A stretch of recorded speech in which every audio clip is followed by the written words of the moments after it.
Welcome back to another episode of the Flyover League. Jamie Plunkett here with Noah Darling, celebrating the little things in life, waiting for our graphic designer to get back to us.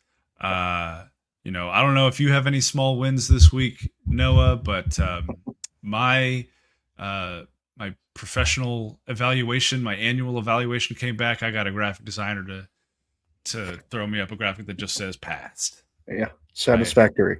satisfactory, competent, right? Like the middle grade, Yeah, just competent. Because who doesn't want to celebrate the little things? Houston certainly does with their beautiful graphic from today as they received votes, not just in any poll, but the National College Baseball Writers yeah, Association poll. which is Um, definitely the poll you want to receive votes in. Clearly the superior poll for receiving votes.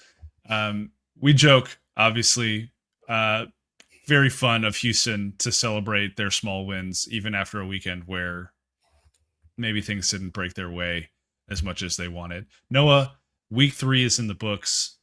We've both watched a ton of baseball this weekend. You from the People's Couch in Middle America, me mostly from Lupton Stadium here in Fort Worth. Uh, how are you doing after 3 weeks of college baseball so far? I'm great. I somebody said something. It might have been you last week, but it feels more recent than that. Where they said, "Can you believe it's been 3 weeks?" And I said, "I can't believe it's only been 3 weeks. It feels like there's been so much baseball. It's the dynamic of going from the postseason, where you think back in June, where every single game is televised. You have squeeze play. It's so easy to follow, and then from just a national perspective, all of a sudden you have 100 different games going on at the same time. Not hyperbole, and you're trying to keep up. Do I really care about Canisius right now? I might. Um, but then you also have big time games going on this streaming platform, that streaming platform. It's good when non-conference time comes to an end and we start to get just on ESPN Plus. It'll be nice. I canceled Flow Sports this morning, so rest in peace, Flow. We will see you again next February. You did a great job. You're one of the few Flow defenders. You're 10 toes Oh, down for Flow. We talked a little bit about it earlier on an earlier episode, but I'm starting to come around to your stance on this. If ESPN isn't going to bother yeah. with college baseball, then there should be a platform that does comprehensively bother with college baseball. And why not Flow Sports? I do deal in hyperbole quite a bit, so I don't want to offend Flow Sports when I break out some of my similes and metaphors. But it's kind of like when you give a baby car keys and the baby starts driving the car. It's not the fault of the baby for driving the car. We actually thank the baby for driving the car in this instance. It's the person who gave them the keys and also the person who didn't step in and say, actually, let's trust those keys with an adult. Again, Flow Sports has improved year to year, and I'm glad that they continue to at least take a side in college baseball, whereas you can say maybe Flow Sports outbid ESPN, but I also find that hard to believe. And if you're allowing that to happen, then that says enough, in my opinion, about ESPN and whoever else, CBS. I would like to see TNT do college baseball. That's my secret. After watching the way that they handled Big 12 basketball, still are, as well as Big 12 football, give me some Turner Sports productions while we're at it. I mean, they've got content gaps to fill now that they've lost their NBA contract. Might as well throw something entertaining in there. And even D1's broadcasts this year, I think they figured out kind of the sweet spot of pricing and production to a degree. Everywhere that has been broadcasting college baseball on a streaming service seems to be trending in the right direction, which is really nice. It's just, hey, let's find a way to not have to pay for 3 to 5 different streaming services just to watch the first 3 weeks of college baseball. Like, we got to get over that hurdle, but we are, I think, making good progress when it comes to broadcasting the sport just generally. I agree with that, and I'll say that the nice thing about it is they all seem to agree to only obtain rights for the first month of the year. So nobody has to buy a subscription for more than a month, unless you're a Big Ten baseball fan. Then you're stuck with BTN Plus all year, which might be the only production that still has some work to grow. But that seems to be a school by school basis. So I'm not going to put students on the stand, but get better. I will say UCLA's broadcast was decent. Like the students obviously did their work to research TCU. The students tried their best to be somewhat unbiased in their language and their broadcasting. I mean, but of course they're UCLA students, so they're going to be cheering for the Bruins. But I thought the production was good. The score bug was better than the FS1 score bug on the Friday night of that series. So you're right. It is probably school by school and the amount that they're able to invest in that. But Big Ten Plus, not the worst, not the best, not the worst either. Um, let's go ahead and jump in because we have so much to talk about. This is a jam-packed show. Folks, if you are here and you are listening, please make sure that you are subscribed, that you have left a rating and a review on whatever app you're using to listen to us at this very moment, whether that's Spotify or Apple Podcasts or another podcasting service that I don't know off the top of my head because there are a bajillion of them now. If you are watching this on the YouTube channel, make sure you're subscribed to the YouTube channel, like the video there. You can also watch the video straight on X or on Twitter, whichever one you call it. That's there. I threw the last one up on Blue Sky. I don't know if anybody's still on Blue Sky, but the tweet is there. Or I guess I don't know what are they we call on Threads? Can they find us on I, Thread? I will not. I will not. I will not do Threads. I won't do it. Just one too many things, right? Like I already got so many plates spinning. You gotta draw the line somewhere. Exactly right. And Threads is that line for me. But yes, make sure you've left a rating and a review. Make sure you share it with a friend. If you know someone who is a fan of any Big 12 baseball team in the conference, send this show their way. Make sure they have the opportunity to hear it because I think that this is a really cool thing that we're doing. And we want as many people as possible to hear it, engage with us, and just be talking about Big 12 baseball in general because that's what we're doing. It's for the love of the game right now, right? So that's why we're doing this. And on that note, let's jump in.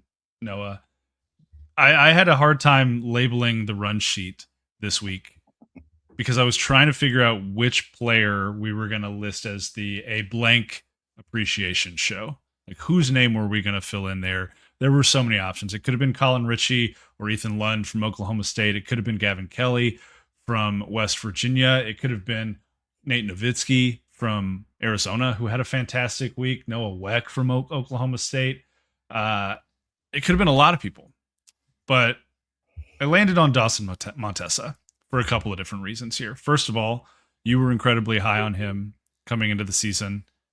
I named him the newcomer of the year over at Base 12 for the preseason, and he finally got his first Friday night start against Kennesaw State and was dominant.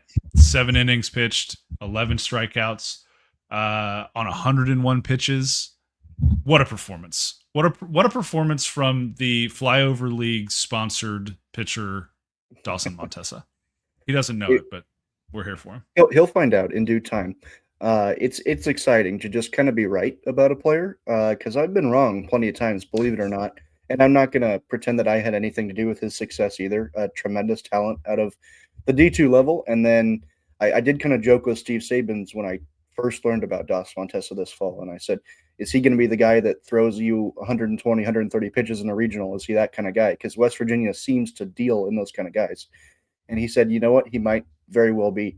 And he's throwing 102 pitches in the month of February. And I think he threw 97 in one of his first 2 starts. So this is not exactly a ease into the D1 level kind of an arm that West Virginia has. And I think that's backed up based on his progression through the starting rotation. He's made a start on every day of the weekend. And now he's the Friday guy. Hopefully that sticks around to be the case because it's good for the narrative. It's great for the show, especially if he's agreeing to help sponsor this episode, which, again, he will learn about in due time.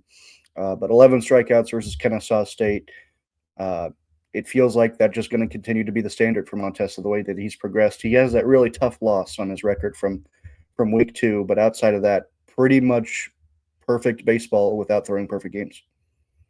26 strikeouts in 17 innings now through 3 starts on the year, and the pitch mix has been so impressive to me. The ability to ramp up the fastball, play his off speed stuff off of it, the way he commands the zone. His fastball alone, I believe, has a 30% whiff rate through his first 3 starts, and so the way he has entered D1 baseball and hasn't blinked is really impressive to me, because there are a lot of guys who have plenty of talent who get to this level and just for whatever reason, mentally or otherwise, can't handle it, or it takes a while to ramp up. He has jumped into the deep end and had a lot of success right out of the gate. I believe he was co-newcomer of the week, listed by the Big 12 this week as co-newcomer of the week, along with Grant Gallagher of Kansas State. And that's just a testament to the work that he's put in and what he's done so far. And for West Virginia, a relatively successful weekend. They would take the first two games from Kennesaw State. I know you're smiling, and I know what you're going to say, so we'll just let you launch into it. But they take the first two games before a comeback from Kennesaw State spoils the sweep for West Virginia. Of course, I'm smiling ear to ear because you had released the outline of what this is going to be. You had barely started it. You led off with West Virginia because why wouldn't we talk about West Virginia first? We both seem to love the Mountaineers. And the opening line said, West Virginia sweeps Kennesaw State. And I had said they were up like 6-0 at that point, I believe. In the fifth inning or something. Don't jinx West Virginia. And my co-host here, Jamie, declared himself to be Jesus Christ, apparently, because he said that Jesus Christ himself would not be able to jinx the Mountaineers on Sunday. And lo and behold, Jamie Plunkett jinxed the West Virginia Mountaineers, and Kennesaw State came back.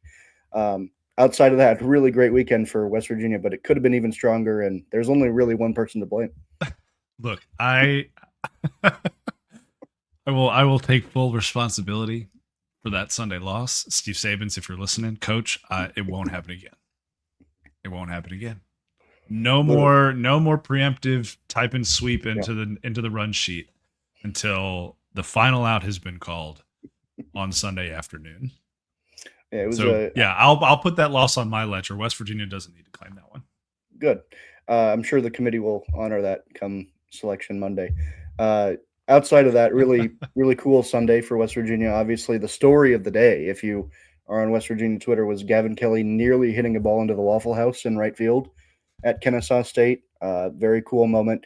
I think it was a West Virginia fan. I don't think it was anybody associated with West Virginia baseball, but somebody tweeted an edited /AI/ I'm maybe too old to know how these work. A giant Waffle House in center field in Morgantown. I can only assume that's being built right now. But fun moment. It's a shame that Jamie had to ruin the fun, though. I screwed it all up. How about this? I'll chip in to build that Waffle House outside of right field in Morgantown, and then we can go when we go up there. Hopefully later this year. I am making plans already to be up there for West Virginia TCU to close out the regular season. So we will see.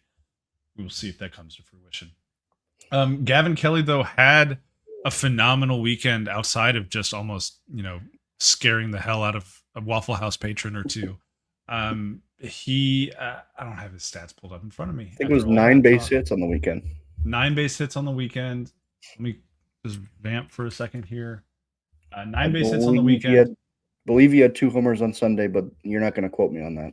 I'm not going to quote you on that. But Gavin Kelly did have 9 hits, 2 home runs, and a pair of doubles. He drove in 6 runs. He worked 3 walks. And even just as impressive as everything else, he didn't strike out a single time. So he had a really good understanding of the strike zone all weekend. He hit pitches that were in the zone. Didn't really swing and miss hardly at all. And he was, over at base 12, our biggest riser of the week as far as WAR added to his annual tally. And now he is right now the number 2. He's number 2 on our WAR standings, on our WAR leaderboard. He has already produced almost a full win for West Virginia in the first 10 games of the season. Not too shabby. Not too shabby. Without looking at that WAR standings, is number 1 by chance Colin Ritchie? How did you know? Wow, that's right up top. Real bold guess. Real outside the box guess from you, Colin Ritchie. You talked about being right with Dawson Montesa, and I'm sitting here looking at player of the year picks that I went through all preseason, and Colin Ritchie was just like, for player of the year picks, Colin Ritchie was just not on the list. And I guess that's just a brutal omission on my part with the way that he is hitting the baseball. Oklahoma State swept Sam Houston. Very interesting series because they win a close game on Friday, blow the doors off of Sam Houston State on Saturday 20-0, and then come back with the 1-0 win on Sunday. Richie obviously was great at the plate. He has 9 home runs now on the season. I believe that's tied for the lead with Will Gasparino nationwide. He might be at Um, 10 now. I'm not sure. he might have He just hit probably, another one. yeah, I was just gonna Yeah, say he probably hit another one while you were talking. ridiculous. That guy is in TCU fans' nightmares currently. But 9 home runs, 26 RBIs. He's hitting 356 through the first 10 games of the year for Oklahoma State. Just wildly impressive stuff. And again, exactly what they needed when they were battling the injury bug a little bit. And it's against competition that they should have been doing it against. It's very nice to come out of Arlington and you win one and you say, oh, okay, I guess we're okay with that, kind of not.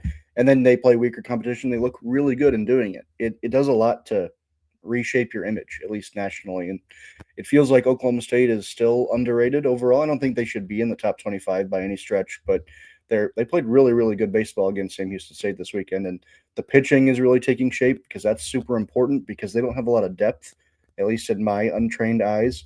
Not as many pitchers as maybe teams like Kansas does, who has like 20 pitchers on the staff, whereas I think Oklahoma State only has about 10 or 12, somewhere in that range. And the pitching we've seen has been really exciting. I still think, Jamie, that Noah Weck is a starter, but at the same time, who do you take out? So you can't do that either. Yeah, you really can't. I mean, all three starters struck out at least 8. Ethan Lund struck out 14 in 6 innings of work this weekend, just an insane number. They all threw, I think, at least 6 innings. Hudson Barrett went 7 with 10 strikeouts. Really impressive length from those starters, and that helps when you have kind of a short-staffed bullpen. Is those guys that can go get you 6 and 7 every week is really, really important. And as for Noah Weck, you might just be the odd man out right now on the weekend as far as starting is concerned, but at the same time, he's a guy that you don't really mind rolling out there on a Friday and a Sunday. And like, hey, you're our eighth and ninth guy 2 days a weekend, right? Go rack up as many saves as possible for us. Like, that's not a bad thing to have in Noah Weck if you're Josh Holiday trying to keep this rotation together. Reminds me of Sean Youngerman a little bit, not Mm. physically at all. They're two completely different athletes, but just the way that he was used early on, and then you thought, wow, this guy's really, really good. And then all of a sudden they needed a starter, and he filled that role seamlessly. I'm excited to see just Noah Weck's progression throughout the year. Maybe he is a really good reliever. Maybe he's a stopper of the year candidate. At the same time, I think he's a big, great starter, and I want to see that too. He's got the hair for it too. He does have the hair for it. And, he's got the confidence. We got to talk to him on that Sunday afternoon in Arlington the first weekend. And I think he went 3 1/3 or something like that to close out that win on Sunday for Oklahoma State, their only win that weekend. And just the guy has swagger. I mean, he's got all of the confidence you need to be a high leverage arm in this league. Really was cool to see. And I think that we both came away from that weekend thinking Oklahoma State has more juice than maybe they showed Yeah. on opening weekend. And now we look up and they're on a 7-game winning streak. And the freshmen didn't steal the show by any stretch this weekend, but they're still getting more playing time, which I'm going to continue to mention every single week because I think eventually there's going to be at least 1 or 2 freshmen on that team that start to pull away and you say, okay, we have the Big 12 freshman of the year. If it's not Lucas Franco at TCU, and he's a freshman. Yeah, I mean, if I had to have a pick for freshman of the year right now, I'd probably go with Lincoln Garcia over at Texas Tech, just with Good the year pull. that Good pull. he's been having. We're going to talk about him a little bit later in the show, the Red Raiders and their weekend in Lubbock. But for now, let's move on to a team that's kind of getting up off the mat a little bit. Arizona started the season 1-8 with a loss to Oregon in Las Vegas to kick off their weekend. And then they bounced. Man, they came back, and it's really impressive when you've been kind of kicked and down like Arizona has been to beat Vandy 5-1, beat UC Irvine on Sunday 7-1 to come away with a weekend win. That's got to feel so good for them after the start that they've had, the confidence basher and losing a guy like Pluta to start the year. All of these new faces in the lineup trying to figure things out. You lose Brayfogle for we don't know how long. To just get a couple wins under your belt has to feel great for Arizona.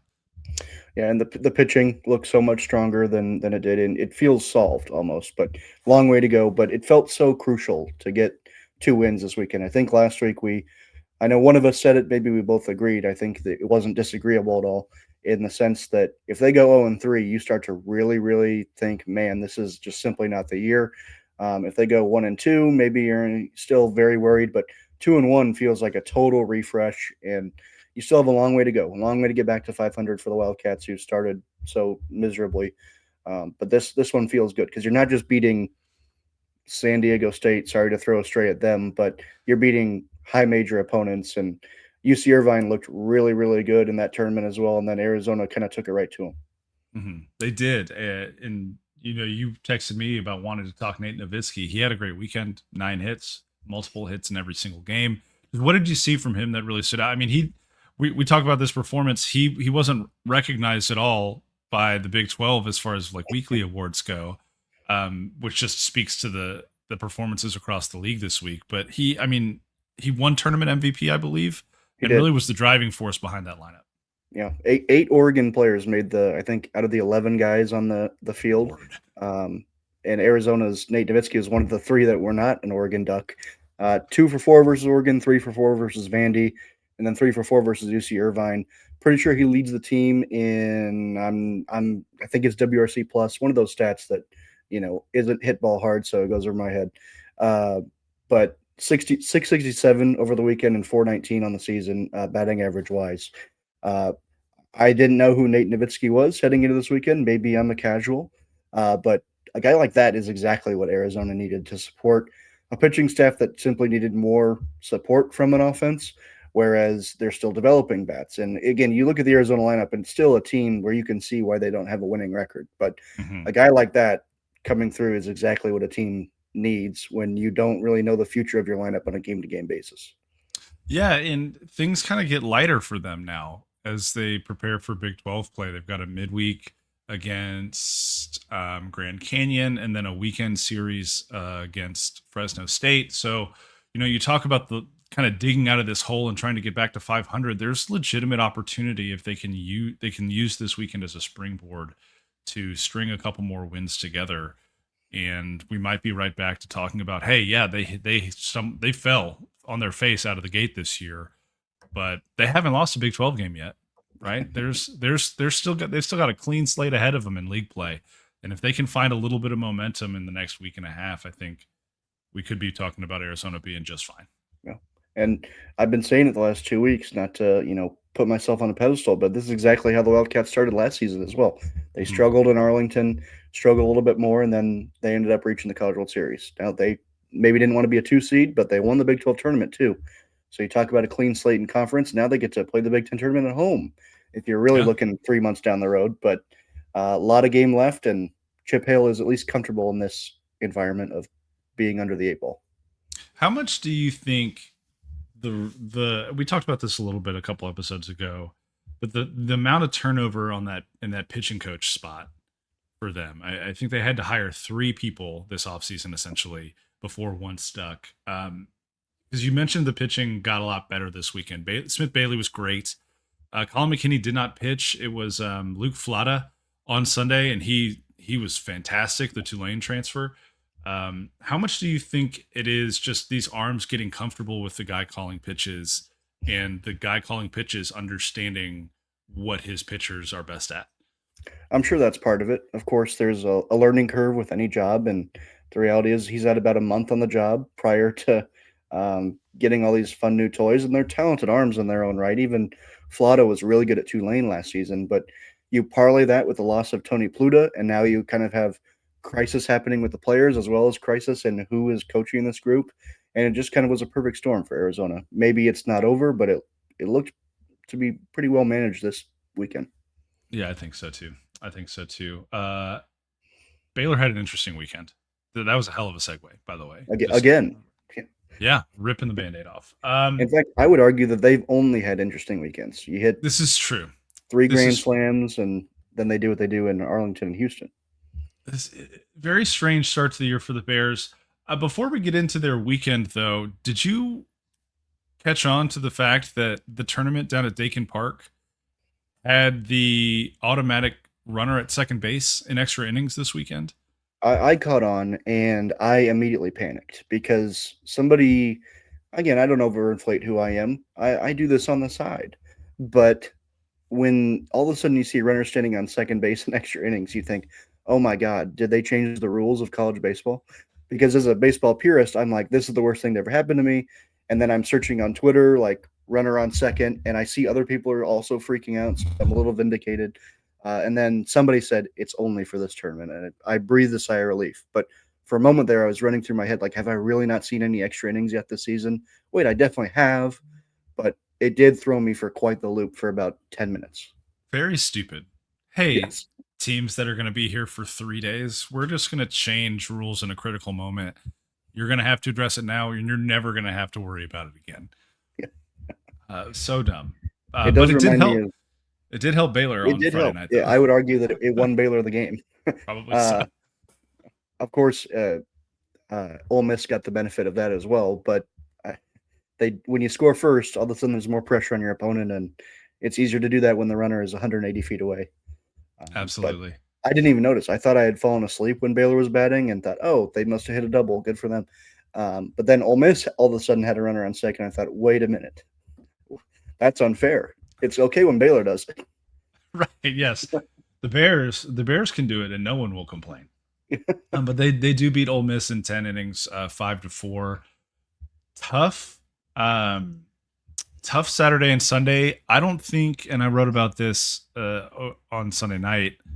I don't think you look at the 5-2 loss to Texas on Saturday or the 11-6 loss to UTSA on Sunday and really say, man, that's a missed opportunity. I think those are two high quality teams. Obviously, Texas is the top 5 team. I think UTSA is ranked a couple of different places today, and they should be. They've been off to a great start. Um, those are not like RPI busters. If you go back and look at Baylor's resume at the end of the season and say, well, if they had picked up this one or this one, they might be in better shape. Uh, this is a weekend where 1 and 2 feels a little bit excusable, frankly. And it's not like they played poorly along the way. They got hitting, they got pitching. They just couldn't quite put it all together to get over the hump. And it feels like that was the same story last weekend for Baylor in Arlington. Um, it's great that Baylor picked up that win against Ole Miss. They'll advertise it as a top 11 win. I believe the highest ranked win for Mitch Thompson. Realistically, Ole Miss is ranked more like 23rd, but Mhm. I'll support Baylor and cherry picking stats. I'm all for that when it helps the Big 12 because they do that against us. I'll tell you that. But True. uh, that was a really gritty win because they kind of went topsy turvy for a while, and then they were trailing very late. I believe it was the ninth inning when they were trailing, and then JJ Kinnett comes up with the big time hit, and then you go to extras, and again, it's still very tumultuous those last 3 innings, and Tice Armstrong, just a tremendous bat. He's obviously having a great year with the 3 grand slams. That's a good season for some people. And then he doesn't really do much opening weekend, but he came up with big time hits in Houston. And Travis Sanders is quietly one of the better hitters in the country. He was great last season. Not a surprise that he's having another big year. And then Mm. Stefan Saul on the mound. Is it Stefan? Is it Stefan? I hear it pronounced differently every time. Um, I heard Stefan okay, all right, we'll roll with that. on the broadcast, but I don't know if that's right. That also means nothing in this day and Yeah. age. So good Yeah. point. Good point on that. But he's been a tremendous arm on Fridays. I think we talked about the kind of mixing and matching that Baylor's going to have to do with pitching as far as where does Ethan Calder fall in the rotation, and he's been solid as well. Um, but what they're getting out of Stahl right now is just a tremendous boost to their rotation. And unfortunately, they're not really feeling the benefits of that because you're playing really good teams. But it's going to help them in the long run, whether it helps them in the RPI category, whether it helps them in winning and losing in the weeks to come when the schedule now all of a sudden it's very breathable. Yeah, I think in the weeks to come, like you said, his performances will start showing up in the win column a little bit more. When your first Friday start of your career is against Dax Whitney, it's like just all right, cross your fingers and hope for the best. And he went toe to toe for those 5 innings that he threw. I think he only gave up 1 run to Oregon State, and just was facing a generational game on the other side from Whitney. So yeah, I think Stahl has been really good. Like you said, Travis Sanders is off to a great start this year. He is currently third in my WAR standings in the Big 12 and is the leader that he needs to be for Baylor to have success this season. Because, like you talked about preseason, this roster is built around him. He made that move to shortstop this offseason. He's hitting in the heart of the lineup this year. And Baylor will go as Travis Sanders goes. And right now he's going really well. results maybe aren't bearing out that way quite yet, but I don't think it'll stay that way for too much longer. I'm glad you keep mentioning these war stats, and I think it might come to an end in terms of my relevancy. But I don't know if I mentioned the fantasy baseball team that I have with some other independent folks Yes. in the Hmm. college baseball space, but I do have Gavin Kelly and Travis Sanders. So far, I'm loving these stats that you're throwing out This is because great. This is great. yeah, the difficulty with a college baseball fantasy league is you don't really know how well you're doing until the season is over. So I'm taking this as I'm in first place, so I love Perfect. So how are you guys, not to get too off on a tangent here, but how are you it. guys calculating productivity? Like how are you counting all of there, this out? there's a scoreboard somewhere, and it's very basic stats: hits, runs, homers, walks. Nice. Then strikeouts count against you as a batter, and then pitching similar: wins, strikeouts, saves count the same as wins. So you can get tricky with relievers if you want. But supposedly we're going to get an update around the midway point of the year, but I don't know how it's calculated on the fly like that. There's got to be a lot of coding and whiz kid computer stuff, breaking into firewalls, whatever they say on kids movies. Um, but I came in like sixth last year, and the trouble is with positions because a lot of these players will change positions, and nobody will tell you about it until the season starts. I Whoever Vanderbilt's second baseman was 2 years ago, I drafted him last year. Really good player. I should really know his name, but he spurned me because he actually never played second base again. But I Oh, had drafted him as my only second baseman, so I got no points from him, even though he was a really good player for the Commodores. But it didn't stop me from winning. But I do lose sleep about maybe coming in fourth instead of sixth last year. But it's fun to do the draft because you remember all these players in college baseball, and then you kind of people talk in the group chat, but then you don't really know how you're doing until June comes around and oh, I actually did really poorly at this. I gotta go back to the drawing board. Gotta hire a GM next year or something like Yeah. that. Um, well, back to the drawing board. I don't know. I got no segue for this. Let's talk about Houston though, the team that we ribbed a little bit for their receiving votes graphic. In all honesty, I do think it's fun in a in an era of college athletics where everything seems so tuned and focused on winning national championships. I'm thrilled that there are still teams that are willing to celebrate things like receiving votes. I think that's really cool that Houston is leaning in that way, especially after a weekend that was a little bit tough up in Frisco because things maybe aren't clicking as well as they want right now after a hot start. They dropped Friday and Saturday before a really nice win over a good Alabama team on Sunday, Yeah. which gives them the trifecta. They now have a win over every other Power Four conference team so far this season, with a win over Wake and BC. In the ACC, they beat I can't remember who the Big Ten team was, Washington, and Yeah. then a win over Alabama. Um, what do we make of Houston through these first 11 games of the year? Sitting there at seven I and four. I have no idea. It feels like a fun story for part of it. They probably shouldn't be receiving votes in any poll after the weekend they had going 1-2, but they're kind of fun to play around with. I'm very curious on Cade Clemmy and what his deal is, making infrequent starts. He was their best player, I would argue, last year. Um, Blake Fields is really fun to watch as a freshman. At the same time, it feels like if your best player is a freshman, that wasn't exactly a lock to be a quality freshman. He was just highly rated out of high school, but he could have gone either way. Him being your best player is a great sign for his career, but at the same time, what does that say about your current group? Still very early, of course, in that regard. And the Cougars are winning games. I think it's ironic that they beat Alabama and kind of beat the brakes off of them because that was the best team in that tournament. And Alabama won it before even playing Houston. That just goes to show their dominance. But then you beat some teams that, if you're beating Alabama, let's look a little bit more competitive. But that's just kind of the Houston way, it seems. Yeah, if you're beating Alabama, go ahead and just close out against Iowa, right? Yeah, and yeah. and come away with a 2-1 weekend at the very least. I was thinking more because you threw on the run sheet. What is the deal with Cade Clemmy? And it's really interesting because I went back and looked last year, and he split a lot of time between first base and left field. And so in my head, I'm thinking, okay, well, you got Riley Jackson at first base. He started off really well. Uh, Maybe there's an opportunity to split some time there at left field. Why isn't he at least DHing? Okay, well, Trey Broussard's in the DH spot because Fields is doing so well, not only at the plate, but defensively in center field. He had a couple of really nice kind of web gem style catches in center for Houston this weekend. it's hard for me to think that the best player from 2025 could kind of get squeezed out of the lineup so early in 2026. But I haven't heard it. I've dug around. I have not heard anything about any kind of injury or other kind of issue. It just really feels to me like he doesn't have a consistent landing spot in the lineup right now, which is just Yeah. crazy to say, Yeah. but it feels like that's the case. Yeah, he didn't start opening day, and you thought, Yeah. "Oh, man, hopefully he's not hurt. Hopefully there's not something else going on." But then he came out and he played later that weekend in Puerto Rico, which is not the kind of place that you accidentally find yourself, "Oh, yeah, I guess you're good to go now." If he had been hurt, he wouldn't have traveled. So just kind of a weird situation going on there. And again, right now they have a winning record. They're beating Alabama and every other conference. But at the same time, the lows are kind of low right now for Houston, and it feels like there's going to be some consistency, and you kind of have to bet on what Houston has showed you the last few years as opposed to what they showed you the last week.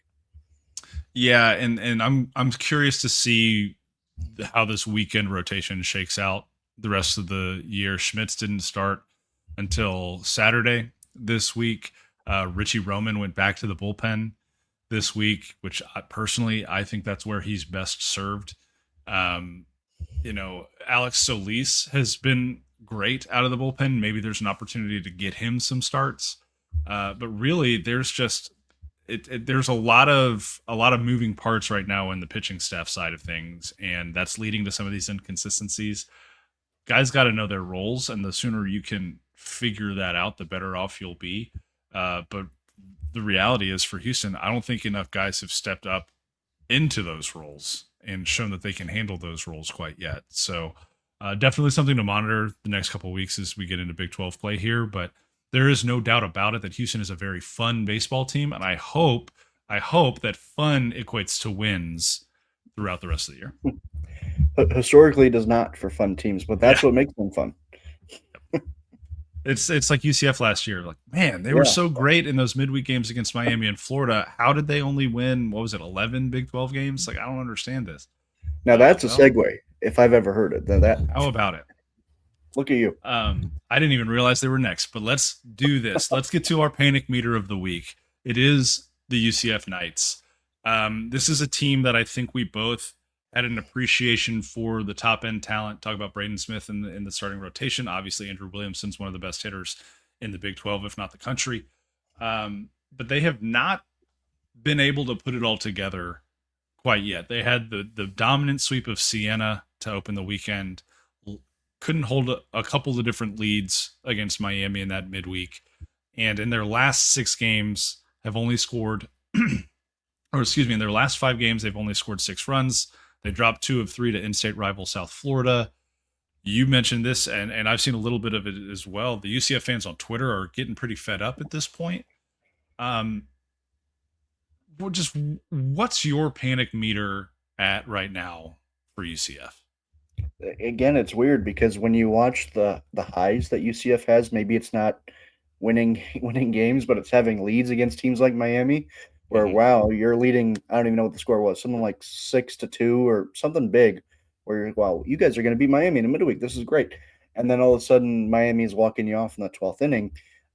It just feels like, what are we doing? It feels like you can't trust much about what UCF does, at least maybe in the bullpen. I know they've got 3 guys with sky high ERAs, and 2 of those have made multiple appearances, so it's not just a fluke thing.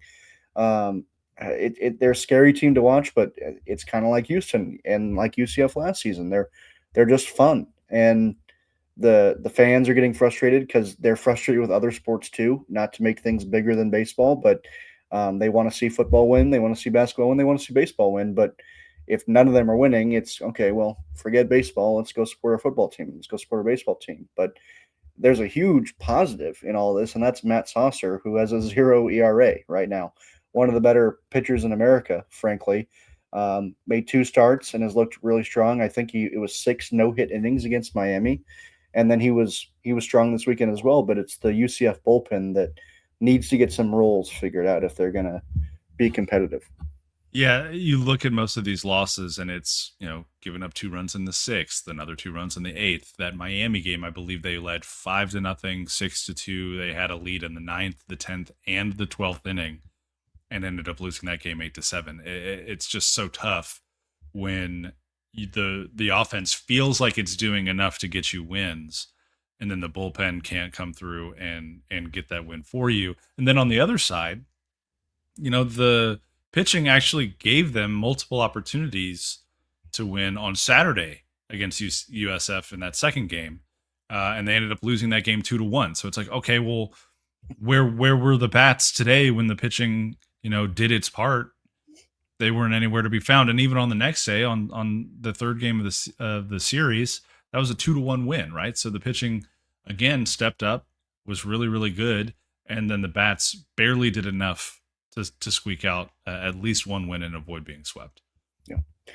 Diaz Ross only hitting 231 on the year. You can't put a blame on a guy like that for everything, but that's a little bit lower than you expect. Even Andrew Williamson only hitting 257 so far.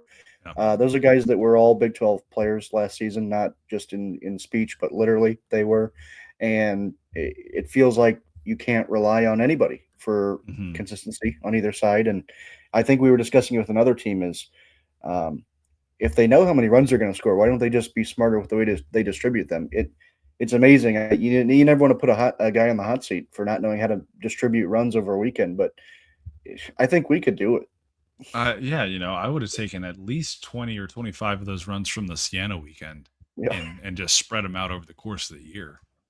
Like you didn't have to hit your quota so early, Yeah, it makes no sense. Makes no sense. Speaking of things that are maybe a little bit confusing, don't always make the most sense. Let's talk about a trio of teams here in this next grouping that have had really good moments, really questionable moments. And right now I'm at the point where for all three of them, I think they're good with Arizona State, Cincinnati, and Kansas. Arizona State, uh, Willie Bloomquist said prior to the season beginning that this week was going to be a very big week for his team, a big kind of litmus test where they go to Norman and they play 2 games against Oklahoma. Then they're in Arlington against Tennessee, Mississippi State, and Texas A&M. They come out of the gate really hot, and they beat the brakes off of OU on Tuesday, and then they lose the next 4 games. Didn't really pitch well, didn't hit well in Arlington. What do you make of Arizona State after the hot start and now the 4-game losing streak? Well, it's funny that Bloomquist identified it before the season started as a big weekend because the quote that rained out from yesterday's game after they finished the week 1-4 today was pretty pathetic. So I think that sums it up well for the Sun Devils. When we talk about the Big 12, the overarching thing was winning these kind of events and not going 0-3. And Arizona State was the lone Big 12 team in this one. Usually in these Arlington events, it feels like we have at least maybe 2 floating around. I think it was just Kansas State last week, but you had 3 in Arlington week 1. Arizona State was the only one carrying the weight for the Big 12, and the story of the weekend was far from Arizona State. There were so many other great stories that came out of Arlington nationally, and Arizona State. The fortunate thing is people might forget that they were even there just based on the way that they played. Cole Carlin going down on Friday, it kind of felt like it set the tone for the rest of the weekend. You hope that he's going to be good to go moving forward, but he leaves in the middle of a great outing on Friday, and then a bullpen kind of has to spring to life earlier than they were prepared for, and the wheels fell off. That shouldn't impact things on Saturday and Sunday, but it seems like it maybe did for Arizona State. I mean, it's similar to Pluto, just in a little bit of a shorter runway there. Carlin, like you said, was absolutely dealing. He looked fantastic, and then goes to back up home plate on a ball hit to the outfield, and it looked like both of his legs cramped up simultaneously. Couldn't really get it stretched out. Tried to throw a couple times off the mound, couldn't do it. Has to come out. Hopefully, it is just a cramping issue, and he'll be able to throw again on Friday. It did seem to set the tone because the bullpen, cost them that game. If the bullpen comes out and does its job, they probably end up winning that baseball game. I thought, though, one of the bright spots that they can take away from this weekend is Alex Overbay. I thought he threw incredibly well on, I believe it was Saturday in relief. I got to look it up real quick. He had been coming out of the bullpen after Carlin, which I think Arizona State fans were a little fired up about that he wasn't the first guy out of the bullpen on Friday when they had a lead and an opportunity to put a really good opponent away. But he did come in against Tennessee. He threw 3 innings, scattered 2 hits, struck out 6. Like, he was great in that Tennessee game. They lost 5-3. Um, but he was a great bridge. He gave the offense every opportunity to try and come back, and they just couldn't do it. I think he's a guy that they're going to continue to lean on moving forward. What does he have on the season here? 13 strikeouts in 9 innings pitched, just 1 run allowed to this point. A nice round 1 ERA. It's never There a you go. bad thing to have. Overbay was a really nice. Overbay was a really nice kind of a bright spot. I thought Dominic Longo was another bright spot. He hit a couple of home runs. Like, you still saw signs of life from Arizona State over the weekend, but you just can't go 0-3 in a weekend like that. You really can't. And the stat that stuck out to me afterwards was 20 walks and then 4 hit by pitches for the ASU pitching staff as a whole. That's actually not going to get it done. Definitely not. Definitely not going to get it done. Kansas almost didn't get it done to any degree up in the Twin Cities this weekend. They had the random Wednesday win where they got up there, they beat Minnesota like 8-3 or something like that. Looked really good doing so. You thought, nice, this is going to be the weekend where Kansas really puts it all together, starts to become the team we thought they would be preseason, and then they go out and struggle on Friday and Saturday. Minnesota kind of runs away with it in both of those games, and then salvage the series on Sunday with a nice win. 2-2 shouldn't feel bad, but it kind of does feel bad, I think, for Kansas with what we were expecting from them.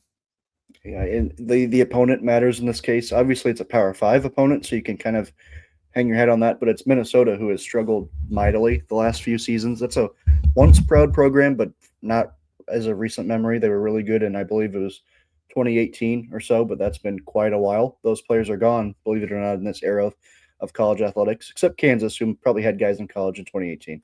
But the Jayhawks, it feels like the rotation is going to have to get experimental a little bit. You've got guys that are giving you really good production on that pitching staff who aren't getting as many innings as they maybe should out of the bullpen, it would appear. The freshman Madden Seidel is looking really good on Sundays. What does his potential look like? It's a fun team to watch because you can see the roles slowly come together. And Jordan Bach is looking amazing, which I'm going to actually Victor Lap even more than Dawson Montesa, but I'm also not going to jinx it, so I'm not going to bring it up. But good on me to not even mention him. But he's hitting nearly 500 in the leadoff spot so far this year. That's a guy that might compete for several awards down the road. But again, I'm not even going to bring him up. Daniel Lopez is an arm I'm really intrigued by because that's a guy that was drafted by the Orioles early on in the draft, this last MLB draft, and Kansas was able to convince him to come to campus instead. They're very excited about him. Based on potential alone, I thought maybe he would find his way to the rotation immediately, but he's been a fiery reliever in kind of limited outings. I thought maybe he would even pitch more, but he put together a couple of really strong innings against Minnesota in a blowout, albeit, but he's fun. And I think that he has the potential to be a really good player for the Jayhawks, but just a name to keep tabs on as they look and figure out maybe who's pitching where. And that's no insight on that. Maybe they'll stay the same, but I think I would tinker with it a little bit. There's no reason not to at this point. It hasn't been a beacon of consistency. You've got, I think, enough data at this point to go off of to say, all right, let's tweak some things here and there and just see. If it gets worse, we'll course correct pretty quickly, but it also could get a lot better. There's a lot of room for improvement there, especially just in that starting rotation. I think my issue with Kansas right now is, like you said, there's a lot of really good individual performance happening. Obviously, Jordan Bach, but you've also got Cade Baldridge is playing really well right now. Augusto Munguerieta is playing really well. Dylan Schlotterbeck has looked like a great transfer. Tyson Owens hit a couple home runs this weekend. Like, they're doing all of the things. I'm still kind of waiting for Brady Ballinger to get going. When you think about teams that are built around guys, like we talked about Baylor and Travis Sanders earlier, Kansas to a greater degree, I think, with a little bit more firepower than maybe Baylor did, built this thing around Brady Ballinger, and he's kind of spinning his wheels a little bit right now. He's had a couple really good moments, but just isn't playing at that player of the year caliber level that maybe we were all anticipating coming into the year. And the spin zone with that is obvious. If you got 5 or 6 guys who are having really solid years, maybe you're not winning as many games as you would like, and it's not like they have a losing record either. But still, a few more games you feel like you should have picked up. Maybe that's a pitching issue, maybe it's not. But if you're gonna say, "Man, we need to tap into Brady Ballinger more," well, good thing the rest of our team is Yeah, playing pretty well on their own right. So there's definitely reason for excitement. They're back home for the first time coming up this weekend against St. Thomas. So maybe we'll see what the fan support looks like because it was so great last year. Maybe that's what Brady Ballinger needs. maybe it is, and maybe one of these guys out of the bullpen, Ryan Ritter, the St. Yeah, Thomas transfer, has a good chance to poll. pitch against his own team, his old team. Maybe he's one of the guys that they go to in a new situation to try and spark that rotation a little bit. Cincinnati took 2 or 3 from Austin P in their first weekend series at home. Very, and the 10 games in Alabama are over and behind them, thankfully. Um, Nate Taylor, I was looking at this today because I been a little critical of him and his starts so far this season.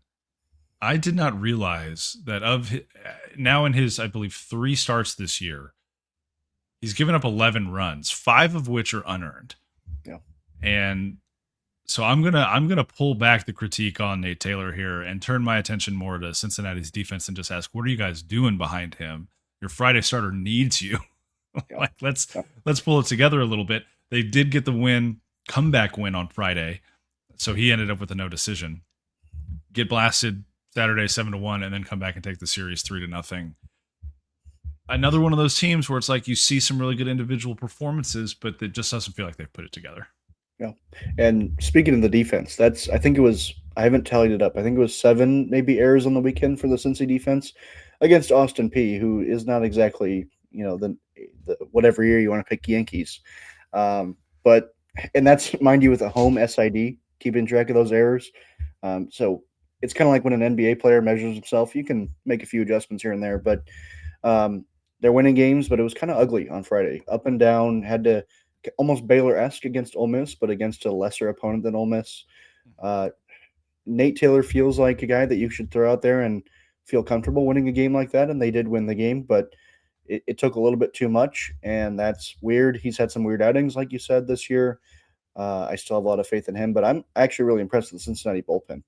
Yeah. It felt like they had a lot of depth. They were oozing with it when I dove into them this offseason, and I think that's shown a little bit on Sunday. They were pretty dominant with Dominic Merrow coming out of the bullpen, but then Adam Brower getting the start. Logan Knight feels like he needs to find his groove a little bit. He's been up and down. North Dakota State transfer as long as we're dropping Summit League bombs. Um, I like the Cincy pitching staff a lot. I don't know what they're doing defensively that's strange, but I buy into what they're doing. When they play well, they look like they can beat anybody, which has been the case of Cincinnati for 2 years now. And then they kind of play down to their opponents at the same time. Yeah, Quentin Coates saved their bacon on Friday with Yeah. that home run. I can't remember Rocket to dead center. That would just have been gone everywhere. anywhere, and it's still going right now. Yeah. But there was also a moment in this weekend series where what was his name? What was his name? There was an inside the park home run for Cincinnati. Or was that 2 weekends ago? That might have been 2 weekends ago. The name Conlon Daniel is coming to mind. Was it him? I don't know. It's gone now. I'm ignoring it. There I'm are so many ignoring the guys on urge. Cincinnati that could hit inside the park home runs that I wouldn't bat an eye. We'll just assign it to one at random here. I do know that Jackson Smith had a 3-run double in that Sunday win. That was all of the offense for the entire game for both teams. Yeah. So really good on Jackson Smith for making sure that Cincinnati came away with the series victory there. A team that did not take a single win this weekend. Utah Utes. Another tough outing for Coulter McAnally against UC Santa Barbara. The Gauchos are now ranked. They're in the 20 to 25 range, I think, in pretty much every poll. Utah travels there. Obviously, that's a tough challenge for a team that's rebuilding like Utah, and they lose all 3, and it's not even really terribly competitive. It's something along the lines of 7-2, 7-1, 6-1, or something like that, and just not a lot of juice from the Utes this weekend, which is a little interesting to me because I mean they obviously also played on Monday today against Loyola Marymount, and they blasted them. They came from behind to win that game. Like I think it was like 14-4 or something like that. So the offense is there. Maybe they just ran into a really good baseball team this weekend. I don't really know. That could be. It feels very TCU-esque. You go out to on the road in California, and then you sort of get things right against Loyola Marymount. But different teams, TCU and Utah, are in their potential, and I wish that this series had gotten more national love because obviously we know how it went. But heading in, Coulter McAnally against Aiden Flora is really, really exciting stuff. And I wish Coulter had gone longer in that game. Only went 4 innings, threw 84 pitches, so it feels like maybe he had another inning in him. Maybe there were guys on base. I don't know the details of how his day ended. 4 Ks for him. I'm still interested in how this pitching staff comes in around him. But again, you get swept. That kind of tells a story in itself. I don't know what to make of this Utah team. I really want them to be good. I want Utah to be good so badly. I do too, and gosh, I mean, you looked at some of the guys that they got in the portal this season: Austin Rolig, Evan Noonan, like some of these bats, and you thought, wow, they're really giving themselves a chance with their lineup.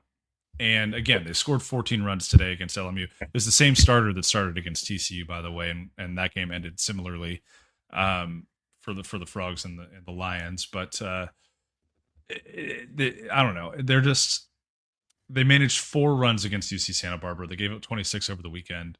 They're 5-5 now through the first 10 games of the year. So it's not like they're 0-10 or something like that.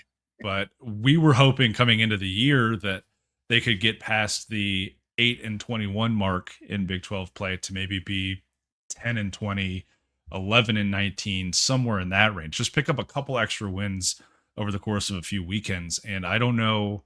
I don't trust the pitching staff right now to be able to get that done behind McAnally, especially if he's only going 4 innings in an outing. Yeah, I think the dream scenario for Utah, who actually lost Austin Rolig to Arizona State in the portal. Fun fact. Oh, I blew that. I totally blew Yes, that. That's my bad. Yeah, you Bill Bucknered it. Oh no. But my goal is to see Coulter McAnally just pitch in the Big 12 tournament, and I think that should be the case for Utah as well. Just get us to the Big 12 tournament, and that'll do wonders for him. I think just getting him in that kind of spotlight will help him be drafted a little bit higher because right now, when you only let him go 4 innings and then it kind of gets swept under the rug when the bullpen comes in and gives up 5 more runs after he exits, you don't really appreciate how good he actually is. Yeah, you don't. And my apologies to the Utes listening to this for pouring salt in the Austin Rolig shaped wound in your hearts. An interconference transfer too; those hurt extra. They do hurt extra, and there are quite a few interconference transfers that are playing pretty well right now. Micah Kendrick and Cohen Feeser are two from TCU that have produced well for the Wildcats, even though the Wildcats aren't getting as many results in the win column as they would like after a couple of midweek losses to Louisiana. They do take 2 or 3 from a good Columbia baseball team that's gotten off to a rocky start. The Wildcats are one of those teams that it's like, okay, they're working through some stuff right now. But unlike some of these other teams, I think more confident that Kansas State is going to be able to figure it all out. Number one, outside of the Austin Rolig error, we are almost on perfect game watch for you with some of the transitions you've been able to make tonight. That was masterful right there. Appreciate that. I don't know how many people will appreciate it, but I'm tipping my cap, thank you very much. Hyperbolically. But Kansas State, for me, it was promising that last year you saw what stands out to me is they went out to Northeastern, they lost 2 of 2, and then they got swept by Kansas. Now that's conference play, that's making a trip to Boston, so the extremes are a little bit more extreme. But it was good to see them lose 2 of 2 in a midweek and not allow that to impact their weekend too much. I believe it was 3 in a row that they lost for a moment there, and Kansas State fans were saying, where on earth is our offense after D. Kennedy lit up the world? AJ Vasco looked so good. And then they took care of business against Columbia the next 2 days. I'm still curious on why Lincoln Sheffield is going on Sundays. It's relatively working for them. He won again, 8 strikeouts, which I believe might have been a career high for Link the Sink Sheffield. If I have any impact on the world, that'll be a recognized nickname by the end of the season. But I like what they're cooking with. I wish they hadn't lost 2-2 to Louisiana because that's an RPI herder right there. But good on them to schedule it because Pete Hughes loves a good aggressive schedule.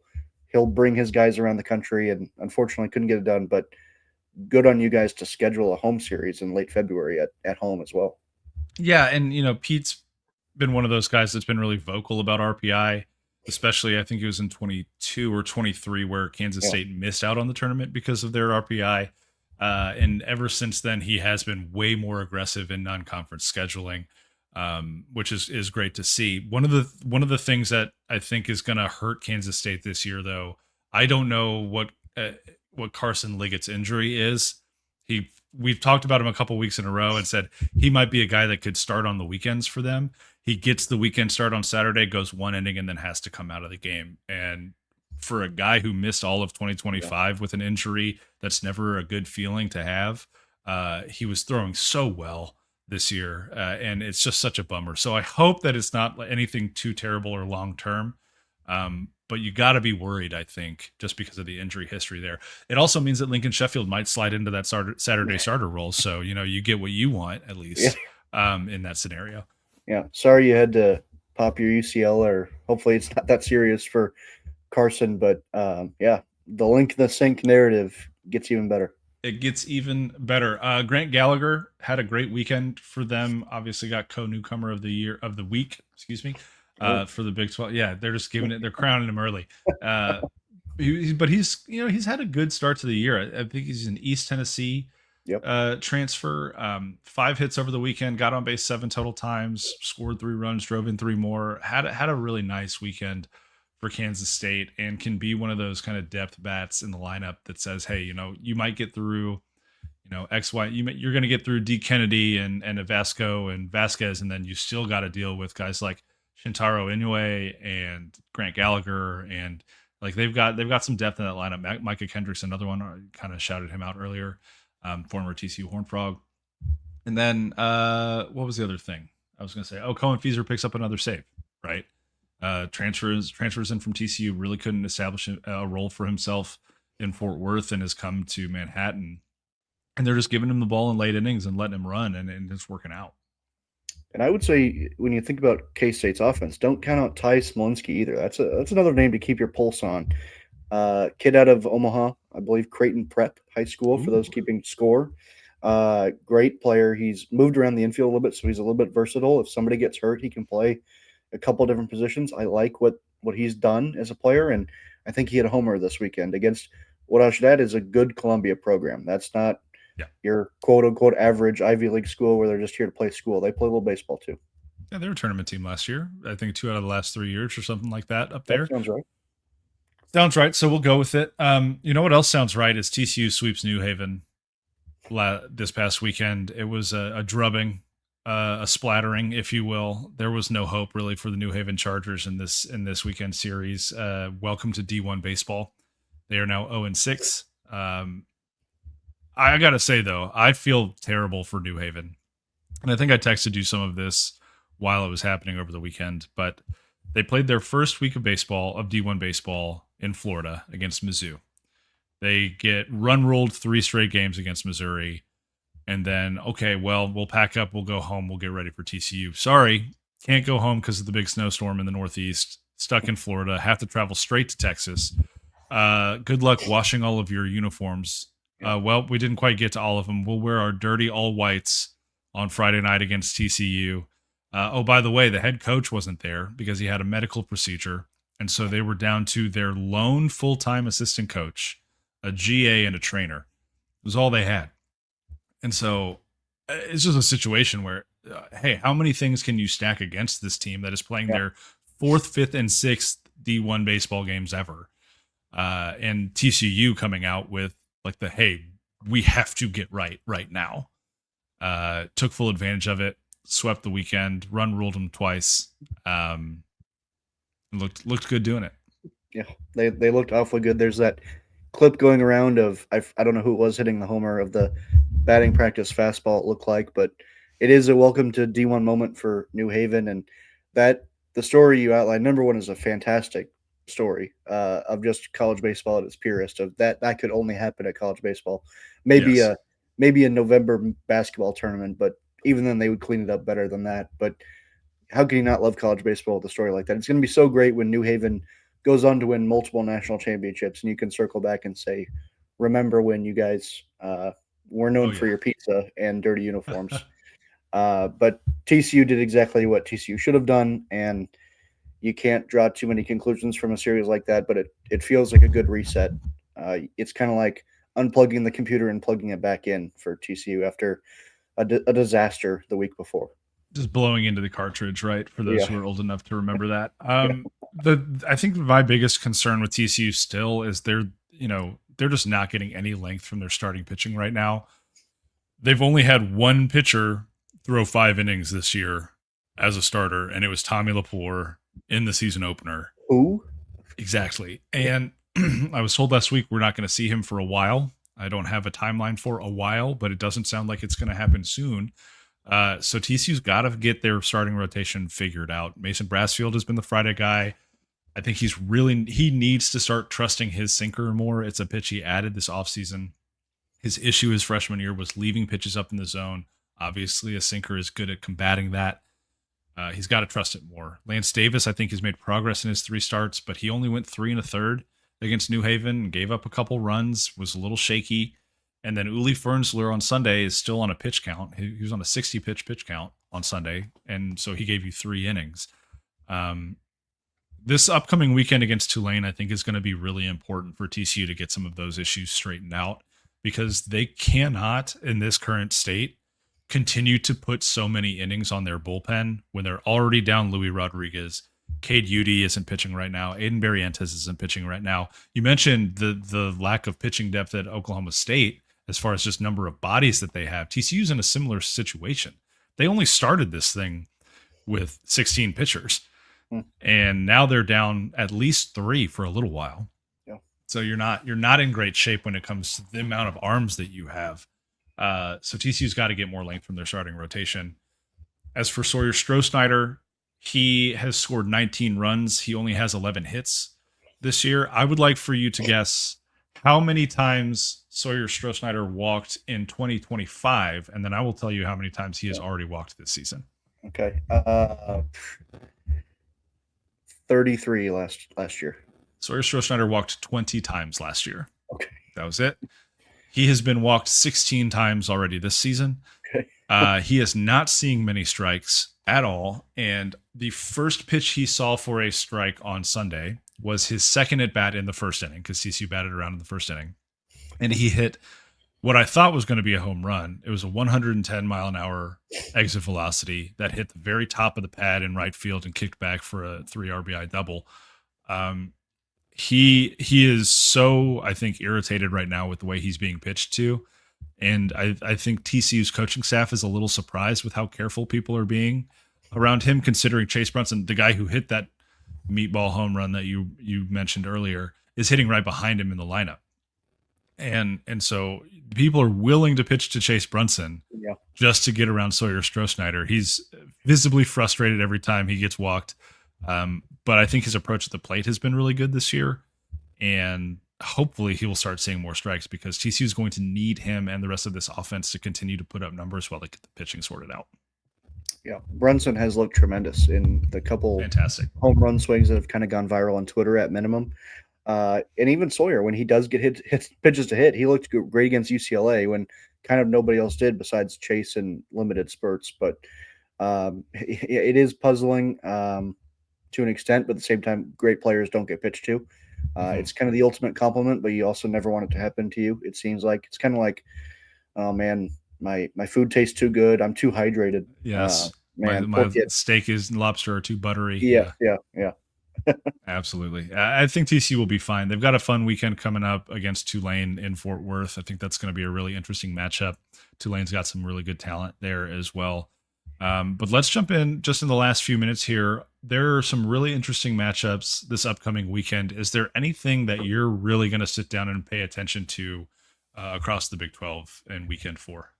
I actually have kind of a sizzling take for you. I don't know if you would be able to guess this of me, but I'm actually going to the Cambria Classic in Minnesota, which has no Big 12 teams in it. Wonderful. However, what was that? I said wonderful. That's great. Yes, very, very wonderful. I wish there was a Big 12 team in there. It's actually the only week of the year I don't see a Big 12 team, at least Okay. except not counting this week when I was at home.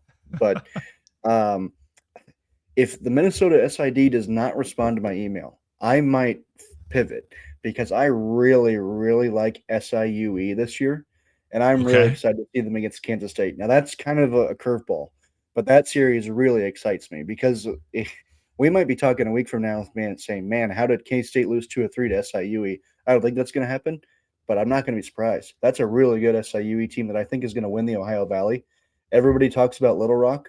SIUE is the best team in the Ohio Valley, and I think that's a great test for Kansas State. You'll see them go to Louisiana. You'll see them play in Arlington. This one's almost just as good. I really like SIUE. Okay, so I know SIUE. I'm going to guess at the school name because I've never thought about what it Okay. actually stands for. Southern Illinois University of Evansville. Is that where we are? I'm pretty sure it's Edwardsville. Edwardsville. Okay. I'll take 3 out of 4 there. Yeah, yeah. That's a good batting average. And I'm looking. Oh, go ahead. I was more confident in that until you actually said Evansville. And I thought, wait a minute, but I'm pretty sure it's Edwardsville. um, I don't know. I'm not going to look it up. I'll be honest with you. I'm looking at the weekend schedule here. We've talked about Loyola Marymount a couple times already on the show. They travel to Arizona State. So Godspeed to the Lions this weekend in what will be hopefully a get right weekend for the Sun Devils. Arizona hosts Fresno State. Utah with a 4-game series against Grand Canyon is going to be really, really interesting. Like we talked about earlier, they've got to get right in a couple different ways. There's also a really fun weekend series happening down in Orlando with UCF hosting Murray State. The road does not necessarily get easier for the Knights this weekend against what was they were in Omaha last year, right? Not 2 years ago. Yep, last And season. the Racers are coming to town, and UCF has a couple things they're trying to work through right now. So I'll be interested to see how they handle that weekend. Cincinnati hosting UC San Diego is going to be another fun series. West Virginia hosting aforementioned Columbia will be a good weekend series for them. Some really entertaining, but maybe a little bit off the beaten path matchups across the Big 12 this weekend. Yeah, I think it's not that this weekend was a disaster by any stretch, but kind of a get right weekend for the Big 12 before things ramp up towards conference play. I don't know if you mentioned Penn State at Texas Tech is also really interesting. Yes. Penn State's a program that I have bought some stock in over the last few years, and the stock has kind of leveled out. It hasn't gone up. I'm not bragging about owning Penn State stock, but they're still a fun program. I like Mike Gambino at Penn State, and supposedly they're investing in baseball, whereas Texas Tech might not be. I'm intrigued by just those two teams being on the same field. But Columbia, West Virginia, I'm just getting this weird feeling that maybe we're talking about a Dawson Montesa no hitter in a week. I don't know why. Ooh. I don't know why that came to me, but Ooh. I like I'm Columbia. It's not a disrespect to them. It's a compliment to Dawson. I'm here for it. I'm also realizing at this moment that we didn't talk any about Texas Tech. Great. And their 2-1 series win over Cal State Bakersfield. Lincoln Garcia had a great weekend. He is turning himself into a freshman of the year candidate in the Big 12. I am shocked at this point that we have not seen Hollis Porter really at all. Mm-hmm. As one of the bigger name additions to this team. I don't know if it's a defensive issue. I don't know if it's a confidence thing right now, but he's only appeared in 4 games. I don't think he's started any but one. And I'm a little blown away by that.